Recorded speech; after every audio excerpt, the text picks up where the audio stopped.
Hi, I'm Jenny Deters, and we're going to be knitting a rib sock today. And I know I'm going to be making this look pretty easy, but I've been doing this for a lot of years, and I know that you'll be making some mistakes here and there, especially in placement of the heel forks. And a lot of times when you drop stitches, it's going to be a weight issue. But I've been doing it a long time, so be patient with yourself and keep trying. I've got scrap yarn on, I have a knot in it, and I work right past the knot. And I go just 2 or 3 stitches past. And in trying not to get much of a ruffle, I will hold this snug. And so you can see where my knot is right through here. And then I want to go in the ribber needles, I want to go 2 latches past that. I want 2 needles of rib stitches, and once it starts the 3rd one, then I take it to the out position, and I'm still holding this snug, go around a whole turn, and then I'm going to put it back into position and go a whole nother row.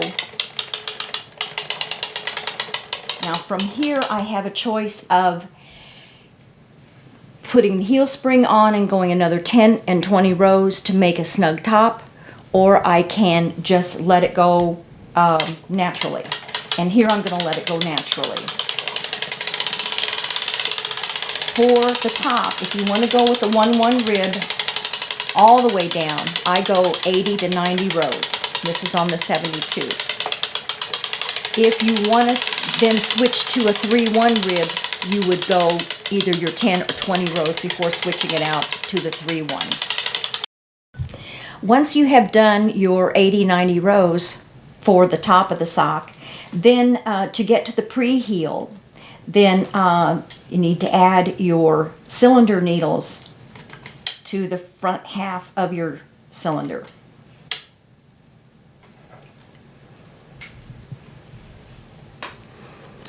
I just lift up on the cylinder needle, slide it all the way up, and then slide the stitch over the top of the cylinder needle. So from the ribber needle, the stitch goes onto the cylinder needle.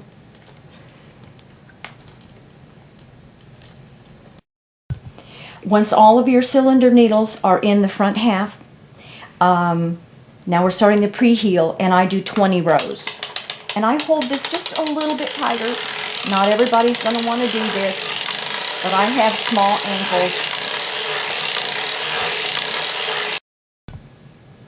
Once your 20 rows are finished for your pre-heel, stop in the front, and you're going to switch your tappet to the out position. You will raise all of the back half of the needles.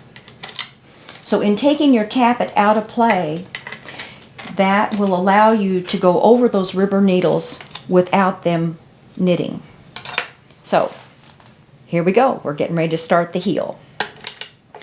Let's go. I've gone over, engage the heel spring,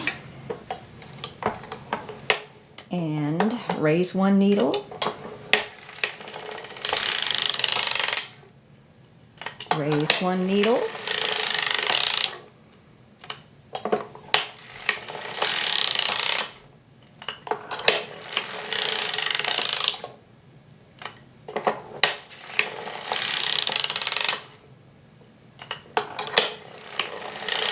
now when you see the stitches starting to raise up on your corner needles, and I waited 1 too many, missed 1, so I'm going to take it and slip the stitch over the top. There we go. I'm ready to add my heel forks. 1 in the center. I like to use the forks. Some people will use the V fork, which works very well too, but I learned on the actual forks.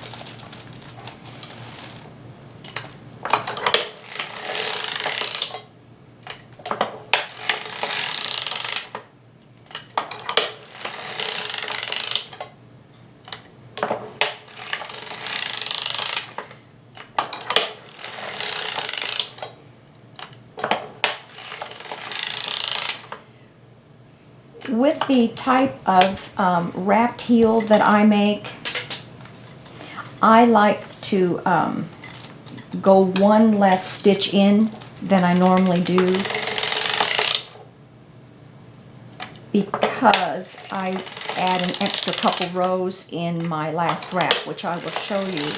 So my normal target needle is right here at the red dot, and I actually come out one and I've marked it in the blue.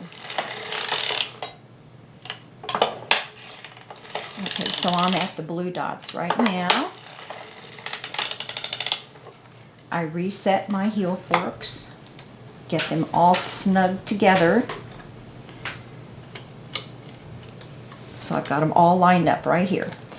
Now, I drop 2 to begin with, wrap those 2. So I took the yarn back behind the 2.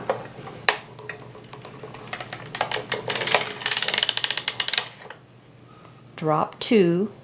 That's the only time you will do the 2s, in the beginning, and take the yarn behind those 2. And after that, it will be just 1 that you're going to wrap.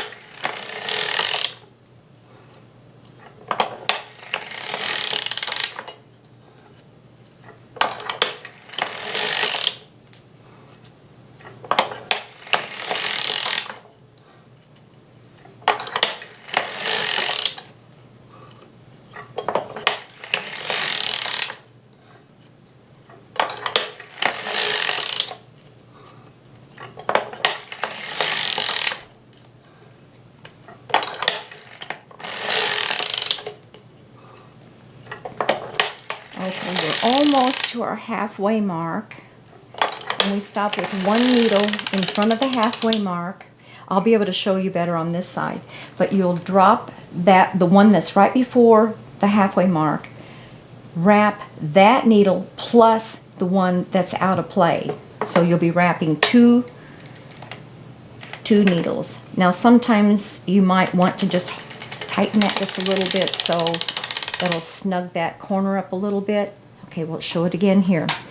Drop the one right before your halfway mark. You're going to wrap that one and the one next to it that's standing. Okay. Stop in the front. Put the needles, the ribber, tap it back into play. Drop the back half of your cylinder needles. Make sure all of the latches are open. And go to my corner. Take off the spring. Tighten again at this corner. And then now I'm ready to count for my foot. For a lady's foot, I go, I don't know, 50 to 55 stitches, or 55 rows. For a man's, it could be 70, 75. Of course, it's going to depend upon tension. So here we're going for the foot, and I'll show you a toe. Okay, once you have done all your rows for your foot, now we're ready to start the toe. You stop with the yarn carrier in the front, take it to the out position again, as you did with the heel. You're going to raise the back half of the needles, of these cylinder needles.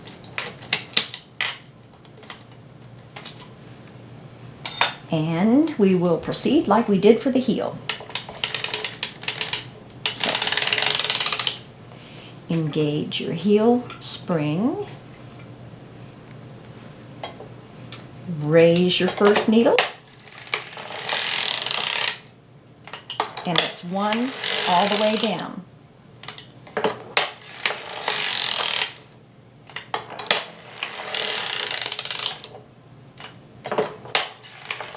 Okay, we're again going to take these and put them all together side by side.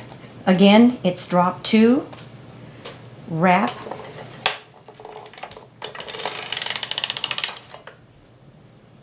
drop 2, and wrap. I'm holding this one down just because I don't want to drop anything. And from here on out, it's 1 at a time. Oops. Now, we're to the point where we have 1 needle in front of the hash mark on both sides. From here, I will wrap my one on the right and drop it, and then I will also drop the one on the left. So this will be my last row on the machine. And I like to Kitchener. I'm right-handed, so I Kitchener sewing across from the right to the left. So this allows me to Kitchener that way. So now I am finished with that. I do want to show you, I'm going to tie on scrap yarn, how I pulled the yarn through.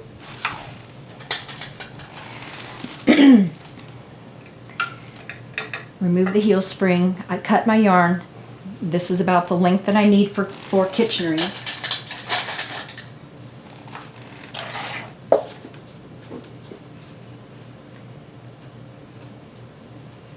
I'm tying on the scrap.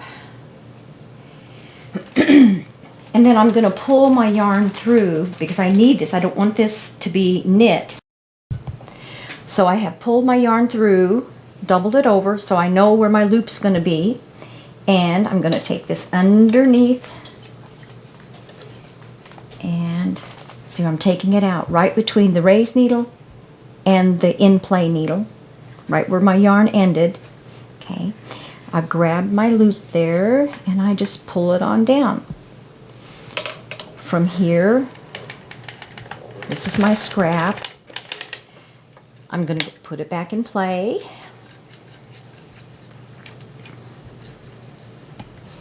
Make sure all the latches are open. And with my scrap, I do several rows. I end up in the back, or end up with the yarn carrier in the back, and I'm going to be putting needles in the front, changing out to get ready for my next sock. Okay, see how it makes a V? And now see the rib stitches. So you have your purl stitch in between, but between your 2 knit stitches, how it makes an upside down V. It's not the V of the stitch. It is the upside down V of 2 different stitches. And what I do is I cut that V, both sides. I skip a V. I cut the next V. I skip this V. I go to the next. Skip, cut, skip, cut, skip, cut, skip, cut. But I want to show you when I get to the new row, let's keep going, when it just starts. So skip, cut, skip, cut. Okay, you can see where this is your first row and this is your second. Make sure you cut at the top here. Make sure you cut down at the bottom here, okay? And then you're going to keep going here. Skip that one.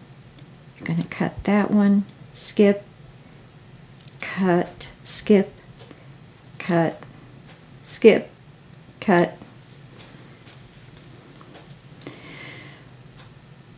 Skip, cut. We're almost there. Skip, cut, skip, cut, skip, cut, skip.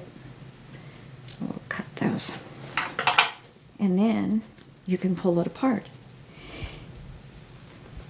So most of the stitches or the threads will end up in this cuff. So this would be the beginning of your sock. And I want to show you in closing, you see how these loops are a little bit bigger. These were the looser stitches in the beginning. I pull those a little tighter, okay? So I've got my needle, and this is on the inside, and I go in the side of my rib stitch, and I keep going in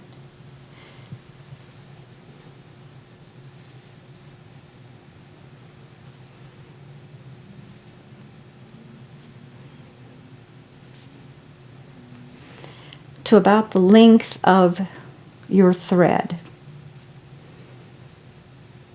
which is maybe, I don't know, 14 or 15 stitches. Okay, now I thread my needle.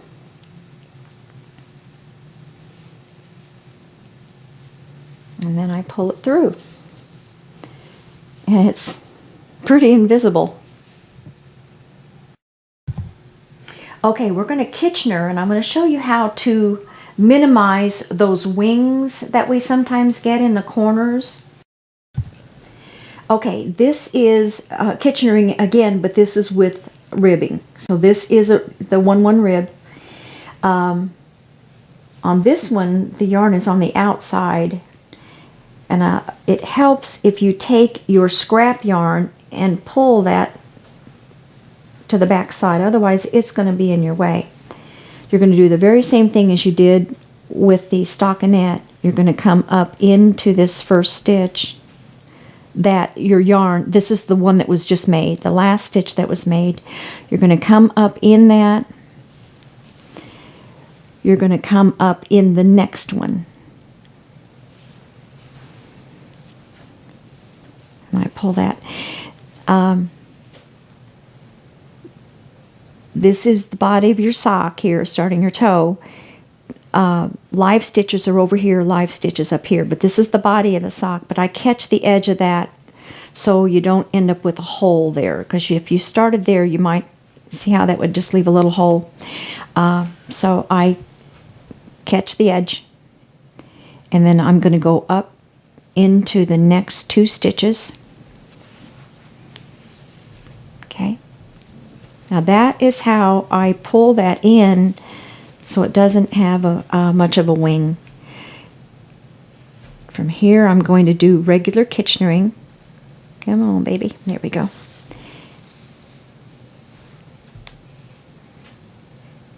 Now catch that rib stitch in there. Now, some people have a tendency to miss those, but you don't want to miss any of them or you're going to have some stitches running. Okay, so you're doing a full stitch, so you're going down and up. So you're going down into the stitch, up into the next one. Okay, on the rib sock, I have Kitchenered all the way across. Now I'm to my last couple of stitches. So on the top, this is my last stitch, so I went, or second to last. So I went down and then up, and then find that corner stitch. Just gone up into it. Okay, now we're going to the bottom. So I catch my down. Now the rib stitch. I come up in it. And then I catch my last stitch.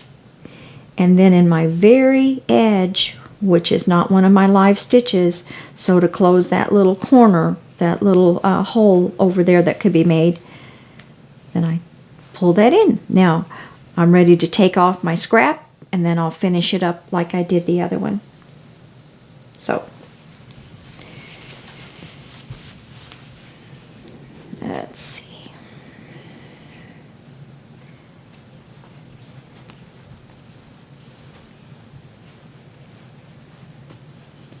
Removing the scrap from the inside.